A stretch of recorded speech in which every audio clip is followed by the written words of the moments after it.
dice el apóstol Pablo en el versículo 17, que lo mencionamos ya, y si hijos, también herederos, herederos de Dios y coherederos con Cristo, si es que permanecemos juntamente con Él, juntamente con Él, para que juntamente con Él seamos glorificados. Pues tengo por cierto que las aflicciones del tiempo presente no son comparables con la gloria venidera que en nosotros ha de manifestarse, porque el anhelo ardiente de la creación es aguardar la manifestación de los hijos de Dios, porque la creación fue sujeta a vanidad no por su propia voluntad, sino por causa del que la sujetó en esperanza, porque también la creación misma será libertada de la esclavitud de corrupción a la libertad gloriosa de los hijos de Dios, porque sabemos que toda la creación gime a una y aún está con dolores de parto hasta ahora. Y no solo ella, sino que también nosotros mismos tenemos las primicias del Espíritu. Nosotros también gemimos dentro de nosotros mismos, esperando la adopción, la redención de nuestro cuerpo. Porque en esperanza fuimos salvos, pero la esperanza que se ve, no es esperanza. Porque lo que alguno ve, hay que esperarlo. Pero si esperamos a lo que no vemos, con paciencia lo guardamos. Y de igual manera, el Espíritu nos ayuda en nuestra debilidad, pues ¿qué hemos de pedir? ¿Cómo conviene? No lo sabemos. Pero el Espíritu mismo intercede por nosotros con gemidos indecibles. Mas el que escudriña los corazones sabe cuál es la intención del Espíritu, porque conforme a la voluntad de Dios intercede por los santos. Entonces, en los versículos que estuvimos viendo el jueves pasado, el apóstol Pablo nos ha reafirmado la filiación que tenemos con Dios, como Él es nuestro Padre, como Él es nuestro Abba, y nos ha dicho cómo el Espíritu Santo da testimonio en nuestro corazón de que Él es nuestro Padre, de que somos adoptados. Y ahora empieza a hablar de una serie de cosas que el Espíritu Santo hace a nuestro favor. Claro, ya desde el principio de Romanos 8 ha estado hablando de cómo Él trabaja a nuestro lado, a nuestro favor, para caminar bajo su liderazgo y caminar en el Espíritu y no en la carne. Y ahora nos ha hablado de cómo Él nos lleva, pero no con un espíritu de esclavitud a través del miedo, sino a través de un espíritu de adopción, de paternidad. Y ahora sigue diciendo que somos herederos, teniendo en cuenta además el argumento anterior de que al ser adoptados venimos a ser como hijos, por lo tanto somos herederos y coherederos con Cristo. Esto es una gran verdad. El ser coheredero con Cristo es algo tremendo que merecería su propia verdad, su propia reflexión. Y ya en Romanos capítulo 4 nos había dicho que la promesa que Dios le hizo a Abraham es que sería heredero del mundo entero. Y esta promesa es firme para su descendencia, para los que hemos creído, como Abraham que yo. Ahora ahí dice, si padecemos juntamente con Él, bueno, ahí lo que dice es por cuánto padecemos juntamente con Él. Es bueno entender, como hemos tenido que matizar en algunos versículos, de que ese sí no es un condicional. Si usted no padece, pues no hereda.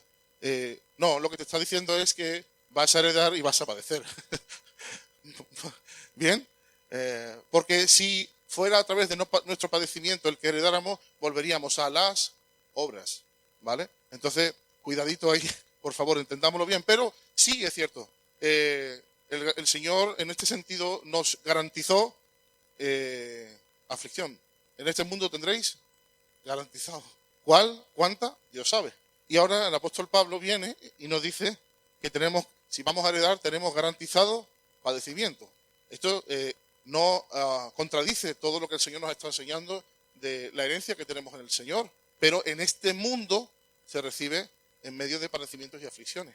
También sabemos que al hijo, en el contexto del joven rico, se dijo, ¿no? Heredará 100 veces casas, padres, hermanos, hermanas, con persecución. Bien, entonces, bueno, el apóstol aquí está haciendo claro y nos está advirtiendo que hay un padecimiento, pero que padecemos como hijos y padecemos como coherederos, ¿verdad? No es lo mismo. Hay un padecimiento porque Cristo padeció, nosotros también padecemos, pero no es lo mismo. Los padecimientos son las pruebas de fuego, por decirlo de una manera, de las que luego Pedro también habla en 1 de Pedro 4, 12, 13, ¿no? Amados, no os sorprendáis del fuego de la prueba que os ha sobrevenido, como si alguna cosa extraña os aconteciese. Gozaos por cuanto sois participantes de los padecimientos de Cristo, para que también en la revelación de su gloria os gocéis con gran alegría. Está diciendo lo mismo, estáis esperando una herencia que ya tenéis, pero que esperáis la final, cuando llegue su venida, y está bien y debéis hacerlo, pero también eso implica unos padecimientos. Y además lo curioso es que dice, gozaos por cuanto sois partícipes, porque si no fuerais partícipes tampoco seríais herederos, ¿verdad? Entonces sí hay una herencia y sí hay unos padecimientos. La pregunta de este mundo está mal formulada. Bueno, ¿y qué dice tu religión que tengo que hacer para irte al cielo? No es lo que tienes que hacer, es lo que tienes que ser. Para irte con el papá tienes que ser hijo. Si no eres hijo, no importa lo que hagas, no heredas. Pero como eres hijo, heredas. Y entonces los padecimientos pues van de otra manera. De tal manera que nuestra herencia y nuestra expectativa viene acompañada de la ayuda del Espíritu Santo y la paternidad de Dios. Vencemos a la carne como hijos.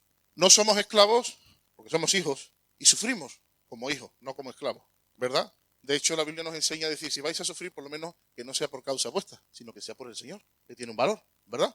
Seguimos adelante y dice, pues tengo por cierto que las aflicciones de este tiempo presente, se ha metido con el tema del padecimiento, Pablo, no son comparables con la gloria venidera en que en nosotros ha de manifestarse.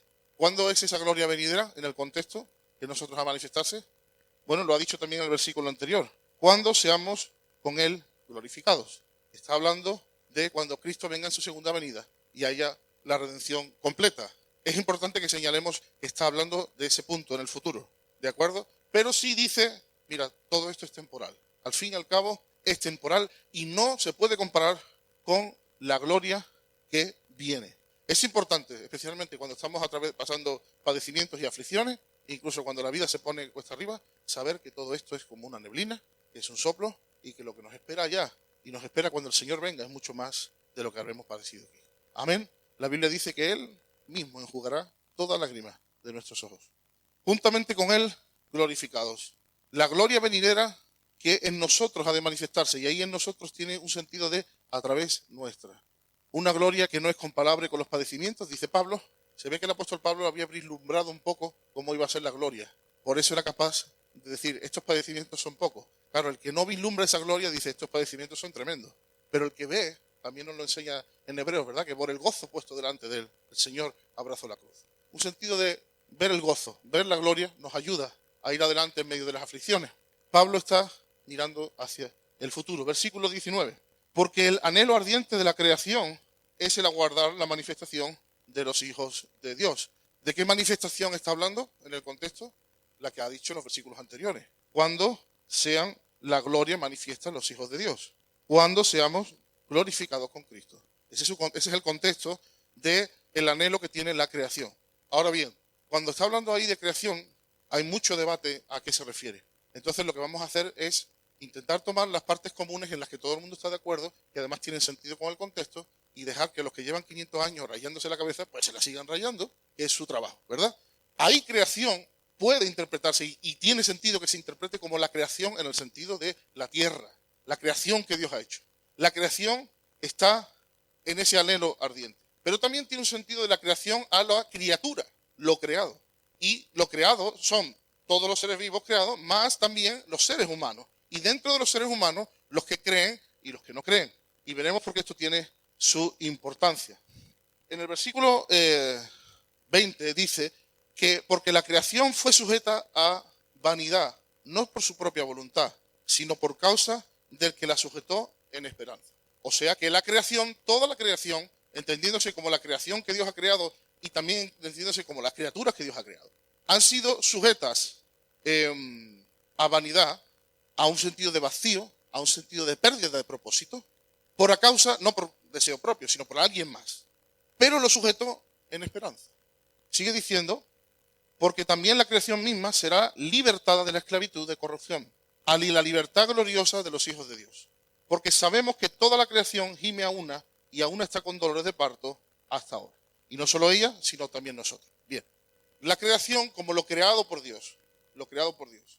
La Biblia nos enseña en Génesis capítulo 3 que fue maldita por el pecado de Adán. De hecho, el Señor pronuncia una maldición a causa del pecado de Adán sobre toda la tierra. Por eso tenemos la tierra que tenemos, más todo lo que nosotros hemos ayudado a que esté en el estado en el que está. Toda la creación, pero no solamente las montañas, los volcanes, sino los animales, pero también en aquel momento ocurrió a la raza humana. Todo quedó maldito. La raza humana quedó maldito por el pecado, ya lo sabemos, la herencia del Adán, y la creación también quedó maldita por el pecado de Adán. Ahora bien, la creación perdió el estatus que tenía. Tenía un estatus de bendición, un estatus de prosperidad, un estatus de abundancia, un estatus de paraíso, y quedó maldita y perdió ese estatus. Y el apóstol nos está enseñando de que la creación, de alguna manera, anhela volver al estado en el que estaba. Un estado de salud, un estado de no corrupción. Independientemente hasta qué punto habla de que la creación tenga una conciencia o no, es el hecho de que al haber cambiado de estado, quiere volver a su estado de bendición. Quiere retomar su estado. El mundo entero, la creación, lo que nos rodea, todo, por supuesto el ser humano, pero incluso los animales, que no debían morir, que no debían sufrir, pues no solamente el hombre, ¿verdad? También los animales se enferman. Entonces, eso es una posición antinatural. ¿Hasta qué punto el animal o algo inerte es consciente de eso? No sabemos. Pero que sí hay una tendencia en el planeta, como un gemido, como un anhelo, a que se recupere su posición. ¿Y cuándo se va a recuperar su posición? En la segunda venida con Cristo. Por eso anhela que los hijos sean glorificados, porque cuando venga el tiempo de la glorificación de los hijos, le toca también a la tierra. Entonces, con el anhelo, aquí está mostrando cómo todo apunta hacia la segunda venida. Y empieza por la creación. Cómo la creación, en general, apunta hacia la segunda venida. Y además dice que fue encerrada a esperanza. O sea, hay un punto de esperanza. Hay un punto de esperanza en todo lo que nos rodea, que está esperando a que Jesús venga y reine. Ahora, también el ser humano, como criatura, quedó destituido de su estado original perfecto a un estado de maldición por la muerte, por el pecado, pero quedó encerrado en él esperanza. Por eso el Señor nos enseña de que el ser humano tiene eternidad en su corazón, y por eso todas las religiones, en toda la antropología de la historia, todas apuntan a la esperanza. Tú le preguntas a cualquier persona del mundo entero si habrá un más allá. Si es creyente, cree que habrá un más allá bonito. Y si no es creyente, te dirá, no, yo creo que te vas al hoyo y tal. Y tú le dices, bueno, pero ¿y si hubiera algo? Dice, bueno, pues si hubiera algo, espero que sería bonito. ¿Cuántas personas sin fe real en Jesucristo, pero tienen una esperanza negativa? Ninguna. Todo el ser humano tiene un sentido de esperanza de que la cosa va a ir a la mejor. ¿Alguien se ha imaginado un cielo feo? ¿Alguna religión? Ninguna. Es más, hasta el más, ¿verdad? El más ateo y tal, cuando se encuentra delante de la tumba de una madre, por ejemplo, dice, hombre, si hubiera algo, espero volver a ver a mi madre. Porque hay una esperanza. Y tú dices, ¿y tú por qué tienes esperanza? Primero, tú no crees que hay nada. Entonces, ¿por qué tienes que tener una esperanza que vas a ver a tu madre? Y además, si hubiera algo, bajo tu mente catastrofista, lo que debería haber un infierno o algo feo. ¿Por qué tienes una esperanza positiva? Porque el ser humano internamente tiene una esperanza positiva de que la cosa irá mejor de alguna manera. Por eso es interesante cuando hablamos del Señor y predicamos, apelar a esa esperanza. Decir, sí, efectivamente. Es que sí hay algo después de la muerte. Sí, es que sí hay un Dios y sí es bueno. Sí, es que hay un cielo. Lo que pasa es que también hay un infierno. Pero también hay un Jesucristo. Y sí, efectivamente. Sí, hay una esperanza. No, todo lo que toca en la vida no es sufrir. No, eso es porque estamos en el mundo que estamos. Pero usted internamente clama por algo mejor. Y yo le digo que sí está, Jesucristo. Es la esperanza que el Señor ha dejado dentro de sí. ¿Por qué si no? Si no hubiera una reminiscencia de esperanza, los índices de suicidio iban a ser bestiales. La gente tiene esperanza y no saben qué. Por eso la Biblia dice que el Señor Jesús es el deseado de las naciones, aunque no sepan quién es. La gente desea a Jesús y no lo sabe. Las naciones anhelan por una esperanza, por un Salvador, que luego no reciben, pero lo anhelan. Y aquí nos enseña que toda la tierra gime de alguna manera. Ahora, el cómo, lo que sea, pero de alguna manera la creación quiere recuperar su estado original. Y además está en expectativa de que sean restaurados los hijos de Dios, porque en ese momento, cuando llegue Jesús, también habrá una restauración de la tierra. Seguimos. Porque la creación también será bendecida, versículo 21, siendo libre de la esclavitud de corrupción a la libertad gloriosa de los hijos de Dios. Igual que los hijos de Dios, seremos finalmente libres de la muerte, del descomponernos, del degradarnos, que se corrompa nuestro cuerpo dentro de nosotros, de la enfermedad. Así también la creación será liberada de la muerte, de la enfermedad, de la corrupción. Igual que la creación de alguna manera tiene la capacidad de responder a lo espiritual. Porque la Biblia nos enseña que ante la gloria de Dios la creación responde. Que si los pajaritos, que si los montes, que si... Y usa figuras, ¿vale? Yo sé que son figuras, pero está mandando un mensaje. Cuando se levanta el Creador, la creación se... Y eso nos enseña que la creación tiene expectativa hasta que el Creador vuelva a manifestarse de forma poderosa y haga restitución. Seguimos. Con la caída del ser humano y la entrada del pecado, el mundo se vio afectado y Dios, curiosamente, fue el que maldijo la tierra. Y Dios sometió a la creación a vanidad, a sin sentido, a sin propósito, a un sentido degradado, teniendo ahora una creación corruptible e imperfecta, pero con la esperanza de un día, cuando el ser humano sea completamente restaurado y la obra de redención culmine en glorificación, la creación también será restaurada y unida en esta nueva libertad de los hijos de Dios. La creación agoniza por ese día. Agonizamos tú y yo por ese día. Porque la creación agoniza. Los cielos nuevos y la tierra nueva. La pregunta es, si agoniza la creación, ¿cómo nos vamos a agonizar nosotros? Señor, vuelve pronto. Señor, quita la enfermedad. Señor, quita la muerte. Quita este estado de corrupción. Quita la carnalidad. Señor, te anhelamos que vuelvas. Sigue diciendo, versículo 21, 22, que la creación no solamente anhela, sino que gime con dolores de parto por ese día. Y si pudiéramos contemplar el estado de la creación y criaturas, veríamos que es como un dolor de parto. Es como un dolor de parto. Ahora, en el versículo 23 dice, y no solo ella, que la creación y criaturas, en general, criaturas, sino también nosotros, que tenemos las primicias del Espíritu, nosotros también gemimos dentro de nosotros, esperando la adopción, la redención de nuestro cuerpo. ¿No notan nada raro en este versículo? Raro, no rarísimo. Dice que nosotros que tenemos el Espíritu, esperamos ¿el qué? Fuerte, la adopción. Pues no habíamos dicho que estábamos adoptados. ¿O no? Bueno, vamos a ver. Esperando la adopción. Fijaros, dice en el sentido original que el gemir es que la adopción se complete y que recibamos todo lo que tenemos como derecho, como hijos adoptados, incluyendo la parte física. Deseamos tener todos los derechos y privilegios de nuestra adopción. El gemir de nuestro corazón es recibir toda la herencia, todo lo que merecemos y tenemos por la obra de Cristo y que ha sido comprado para nosotros. Y hay una parte importante que falta, sobre todo la parte del cuerpo, ¿verdad? Y al Espíritu estar dentro de nosotros y tener una primicia, lo que levanta es un deseo de más.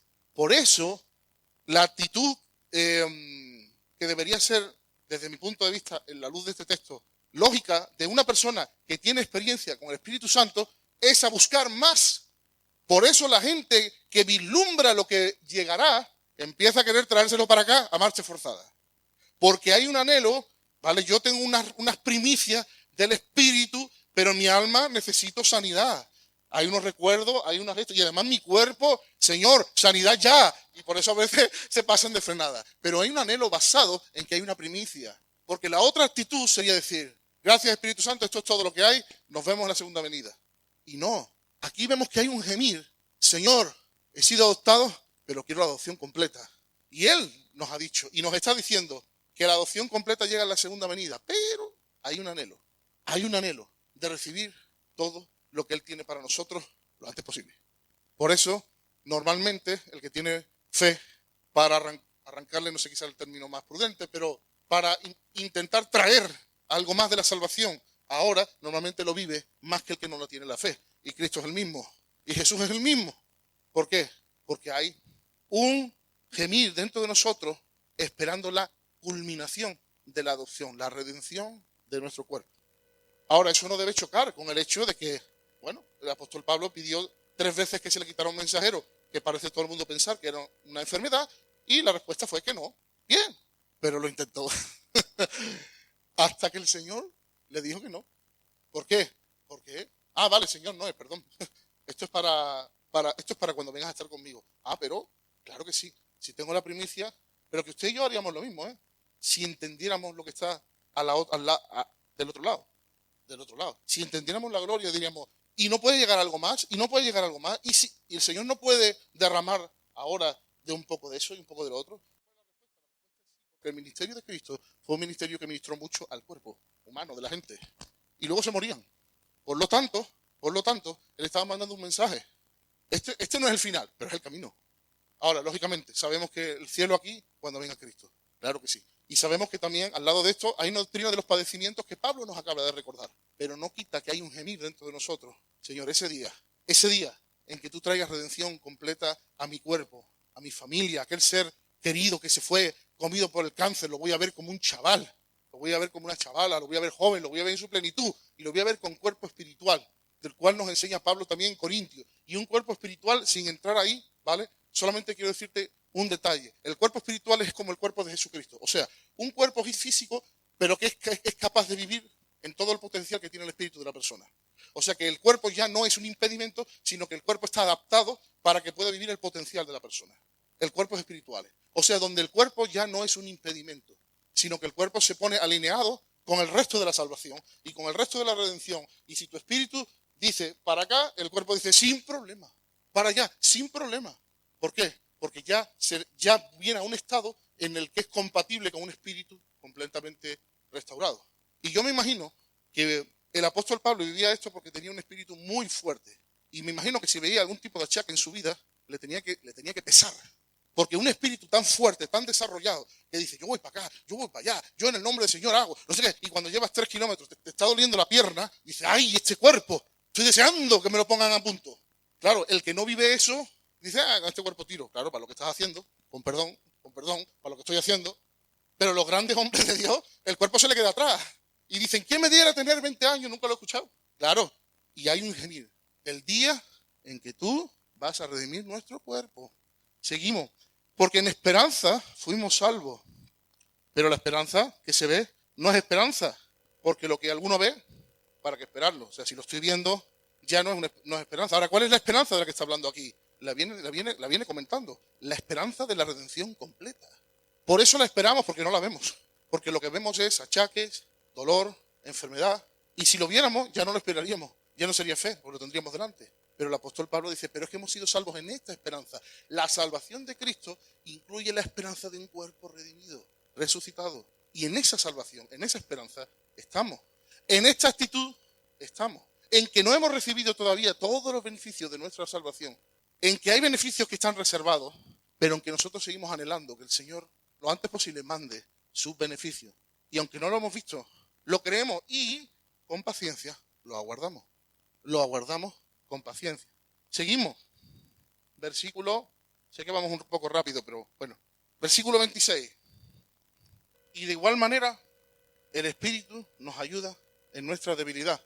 Y ahora no se está centrando en una debilidad fruto de que somos una creación, criaturas que todavía no hemos sido restaurados. Y estamos esperando la restauración física y por eso hay una debilidad en nosotros. Por eso el Espíritu Santo nos ayuda mientras que gemimos. Pero ahora habla de otro tipo de debilidad o una implicación más allá de nuestra debilidad carnal.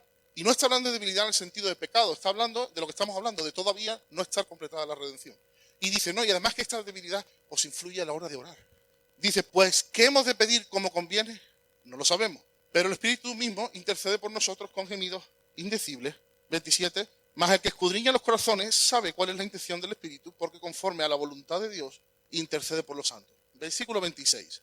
Aquí se nos enseñan varios aspectos. Aspecto número 1, que el Señor sabe que tenemos debilidad a la hora de pedir. Número 1. Número 2, que el Espíritu Santo es nuestro auxilio y nuestro ayudador para pedir, para orar. Número 3, que no solamente no sabemos qué pedir, sino cómo pedir. Cuando se lee en el texto, fijámonos que dice, pues, ¿qué son cosas, ¿no? Temas, asuntos, peticiones. ¿Qué sabemos? ¿Qué hemos de pedir? ¿Cómo? Conviene.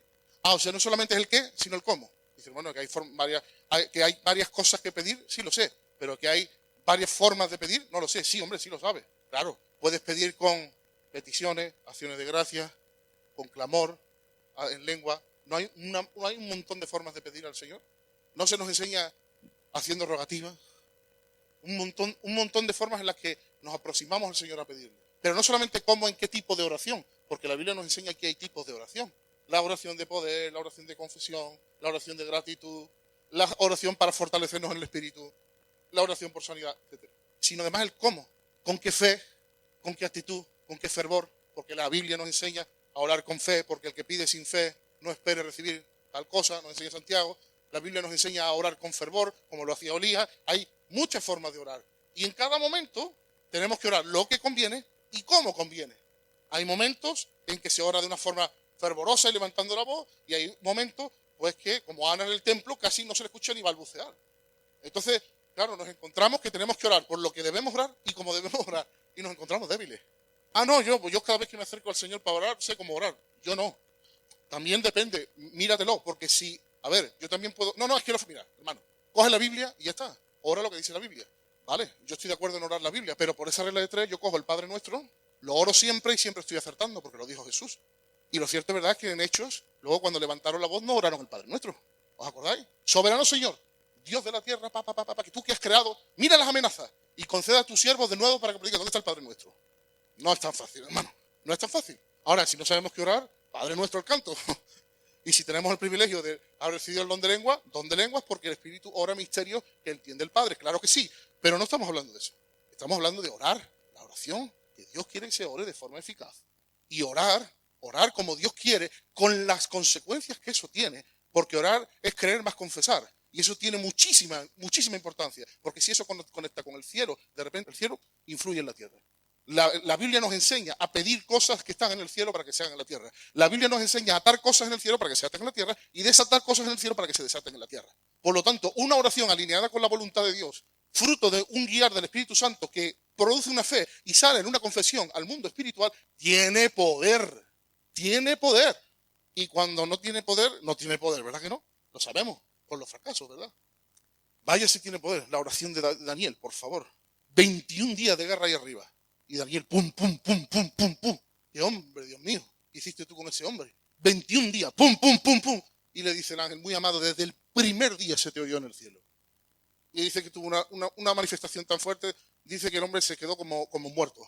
Dice, se me acabaron las fuerzas y me subí al suelo, quiero decir, y me quedé dormido. Un ángel tuvo que ministrarme, ayudarme. Madre mía. Hombre, eso es una oración potente, ¿verdad? Ahora, fijémonos. El sentido que tiene aquí, cuando dice, versículo 26, nos ayuda en nuestra debilidad, tiene un sentido de que alguien que se pone a tu lado para ayudarte a que tú lo hagas, ¿verdad? Se pone de tu parte y espera tu colaboración. Por eso es tan importante ser cuidadosos con el Espíritu Santo, no contristar al Espíritu Santo, porque si contristamos al Espíritu Santo y luego vamos a orar, ¿qué vamos a orar si Él se ha ido? Entiéndase lo de ido en un sentido figurado, Él sigue en nuestros corazones, pero su presencia y su aprobación se han ido, porque lo hemos entristecido. La Biblia dice, cuando dice no entristezcáis, dice literalmente no lo hagáis llorar. Hasta ese punto podemos, por lo tanto, como dice McDonald, un gemido puede ser la oración más espiritual.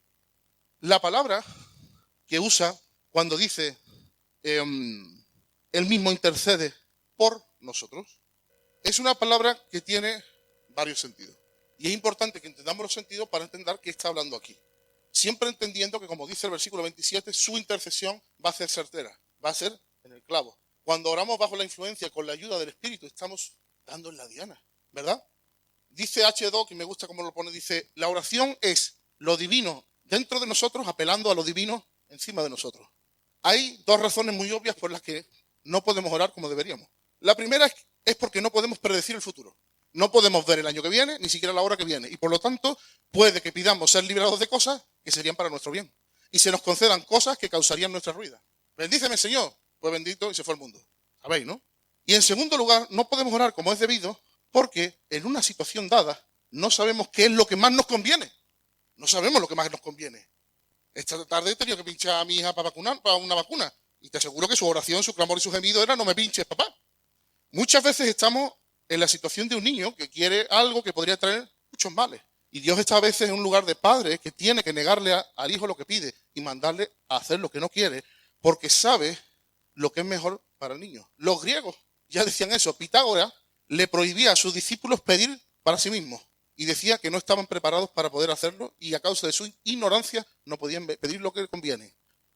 Ahora, cuando estamos bajo la dirección del Espíritu Santo, dice aquí Jameson Foster, Él va a traducir lo que realmente necesitamos y lo que va a pedir a través de nosotros y con nosotros lo que nos conviene. Fíjense cómo dice este mismo texto, como lo ponen otras versiones. Y el Espíritu Santo nos ayuda en nuestra debilidad. Por ejemplo, nosotros no sabemos qué quiere Dios que pidamos en oración, pero el Espíritu Santo ora por nosotros con gemidos que no pueden expresarse con palabras. Otra, de igual manera, el Espíritu nos ayuda en nuestra debilidad porque no sabemos orar como es debido, pero el Espíritu mismo ruega a Dios con gemidos que no pueden expresarse con palabras. Las de Jerusalén. Y de igual manera, el Espíritu viene a ayudar a nuestra flaqueza. Pues nosotros no sabemos cómo pedir para orar como conviene, mas el Espíritu mismo intercede por nosotros con gemidos indecibles. Somos débiles, dice otra versión, pero el Espíritu viene a nuestra ayuda. No sabemos cómo pedir ni qué pedir, pero el Espíritu lo pide por nosotros sin palabras o con gemidos. Intercede, ora, ruega por nosotros. Ahora, todo eso engloba el por. Y decía antes que el por tiene básicamente dos líneas de significado que las dos tienen coherencia con lo que está explicando aquí. Una de ellas es en el sentido de que intercede a que se pone a nuestro lado para ayudarnos. Intercede por nosotros, está haciendo petición por nosotros, ruega por nosotros, pide por nosotros, a nuestro lado, aboga por nosotros, intercede por nosotros con gemidos indecibles. Pero tiene una diferente, que además también se usa luego aquí, que es que Él ora a través de nosotros. No solamente se pone al lado para ayudarnos a orar, no solamente nos ayuda a entender qué debemos orar, no solamente nos inspira a cómo orar, sino que en un momento dado Él mismo clama a través de nosotros. Esto es fuerte. Nos ayuda con el qué, con el cómo y a través nuestra. Dice Juan 14:17, el Espíritu de verdad, el cual el mundo no puede recibir porque no lo ve ni lo conoce, pero vosotros lo conocéis porque mora en vosotros y estará en vosotros. Ahora, el tema este de los gemidos, porque son, dice, no solamente como suspiros no audibles, tienen más en un sentido de suspiros que no se pueden pronunciar con palabras, que no se le puede poner una palabra. Es como que Él gime a través de nosotros. Ahora, la pregunta es, ¿quién gime? Claro, gime el Espíritu Santo, pero gime la persona, ¿o no? A ver, McDonald, enseña un poco aquí. Aquí hay un misterio. Pues si tú dices que hay un misterio, enseguida voy yo a resolver la ecuación aquí. Pero bueno, a ver qué aprendemos. Estamos atisbando dentro del ámbito invisible espiritual donde una gran persona con P mayúscula y unas grandes fuerzas están obrando a nuestro favor. Y aunque no podamos comprenderlo todo, podemos tomar un aliento infinito en base al hecho de que un gemido puede ser a veces la más espiritual de las oraciones. ¿Se está refiriendo solamente a hablar en lengua? No, está yendo más allá. El apóstol Pablo aquí no está tratando de la lengua. Claro, obviamente, dice Guzik, si bien tiene todo el sentido que incluye hablar en lengua, porque de hecho hablar en lenguas es cuando el Espíritu produce sonidos que solamente entiende el Padre, tiene un sentido, pero es más. Es el hecho de que Él está produciendo en nosotros qué debemos orar, cómo debemos orar, y Él mismo ora a través de nosotros. No estamos hablando solamente ahí del don de lenguas, que tiene todo el sentido que se use, claro, pero es algo más que usar un don. Es que el Espíritu Santo está clamando a través de nosotros. En un momento dado puede ser en nuestro idioma, en español, y Él empieza a orar y decimos, ¿por qué estoy orando por esto? Y estamos orando lo que debemos. Y de repente ya dejamos de orar, ahora oramos en lengua, al rato estamos produciendo un gemido, una contrición, y luego al rato vuelve a dar unas palabras. Es un mundo.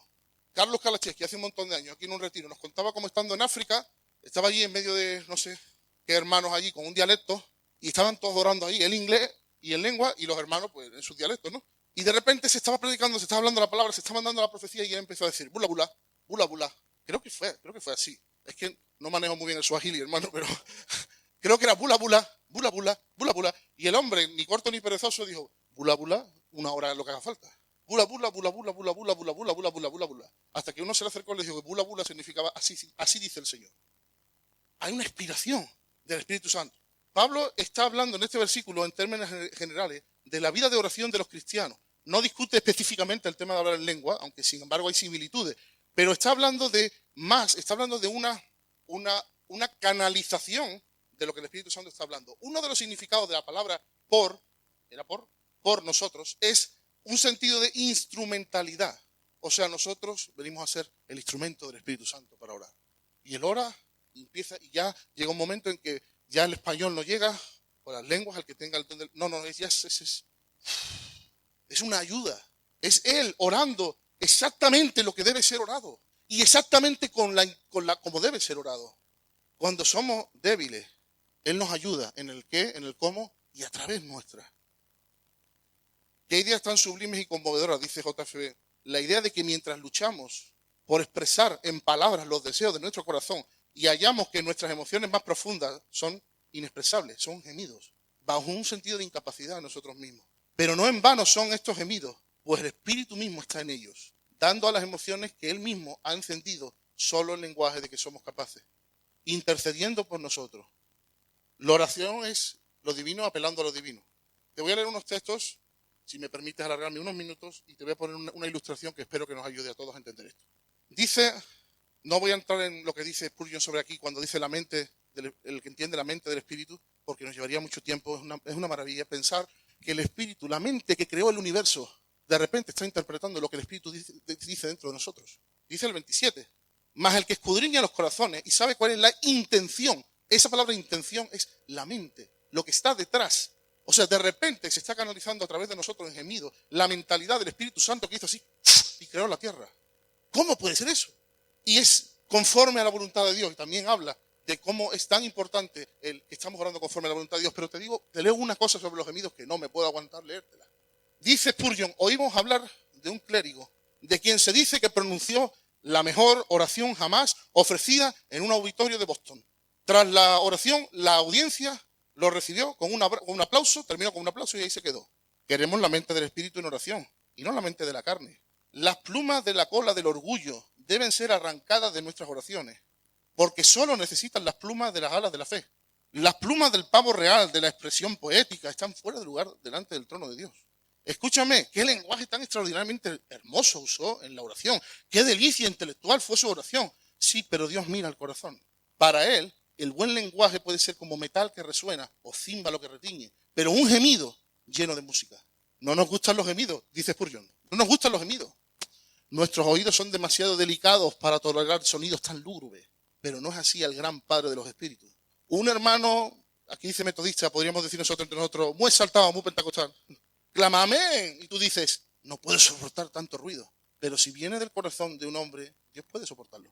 Cuando subas a tu habitación esta noche para orar, sigo citando, y descubras que no puedes orar, pero que tienes que gemir, Señor, estoy demasiado angustiado y perplejo para orar, escucha la voz de mi rugido. Aunque llegara nada más, aunque no llegaras a nada más, estás orando la verdad. Como cuando David dijo, abrir la boca y jadeé. De ninguna manera estamos en un mal estado de ánimo. Todo buen lenguaje en la oración y especialmente toda entonación o realización de oraciones debe ser aborrecible para Dios. Es poco más que una blasfemia ofrecer una súplica solemne a Dios de una manera llena de entonación. El suspiro de un corazón sincero es infinitamente más aceptable porque es obra del Espíritu de Dios.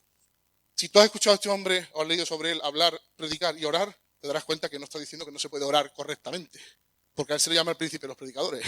Tenía muy buena homilítica y hablaba muy bien. No está hablando, creo que está poniendo un punto muy claro. El punto de que cuando el Espíritu nos inspira y nos lleva y acertamos a la voluntad de Dios, nuestra oración toma otro nivel. Hermano, yo creo que este es el punto. Que el Señor quiere que aprendamos en lo que tiene que ver con la oración. Igual que para la vida cristiana victoriosa, en el Espíritu, necesitamos el Espíritu Santo. Para recibir la paternidad de Dios y sentirla dentro de nosotros, necesitamos el Espíritu Santo. Pero para orar, para gemir y para esperar lo que viene y alinearnos con la voluntad de Dios, necesitamos el Espíritu Santo para clamar y para orar. Y te voy a poner una ilustración y cierro. Si me pones la primera foto, la primera diapositiva, este podría ser una representación del Espíritu Santo cuando nos dice por qué tenemos que orar. Cogemos nosotros nuestra flecha, nuestro arco. Si te fijas, el instructor solamente le está cogiendo la mano izquierda y le está guiando hacia dónde debe apuntar. No apuntes hacia ese que es tu abuelo, apunta hacia la diana, eso rojo que hay ahí. Ora por esto hoy, ora por lo otro. Ay, pues yo iba a disparar contra aquello, a lo mejor después, pero yo te voy a decir por qué tienes que orar. Y lo instruye y le dice cómo tienes que orar. Y eso es de suma importancia para darle la diana. Pero además de decirnos qué orar, nos dice cómo orar. Segunda diapositiva. Aquí él, si se dan cuenta el instructor, le está levantando la mano trasera al tirador. Dale, ya estás apuntando correctamente. Pero es que para tirar, tienes que tirar así. Porque mira, si la diana está a 50 metros, tienes que tirar así. Si está a 100 metros, tienes que tirar así. Y escúchame, tienes que soltar de esta manera las cuerdas, si no te va a hacer daño los dedos. O si no, los dedos van a bloquear y vas a desviar la flecha. El cómo. ¿Qué oro? ¿Con intensidad? ¿Como Elías? ¿Oro con gemido? ¿Oro en silencio? ¿Oro dentro de mí? ¿O proclamo? Señor, ¿reprendo o me arrepiento? ¿Te doy gracias o ato? Hombre, y todos son oraciones, ¿no? ¿Verdad? Dice, bueno, pero por el mismo tema. Y ahí el instructor no solo le dice a dónde apuntar, sino cómo disparar. Pero llega un momento en que el instructor, el Espíritu Santo, dice, mira, ahora lo voy a hacer yo a través de ti. Y esto es flipante. Mano, es flipante. Pasa la siguiente. Mira, yo pongo mis manos sobre tus manos. Yo pongo mis manos sobre tus manos. Y mis manos sobre las otras.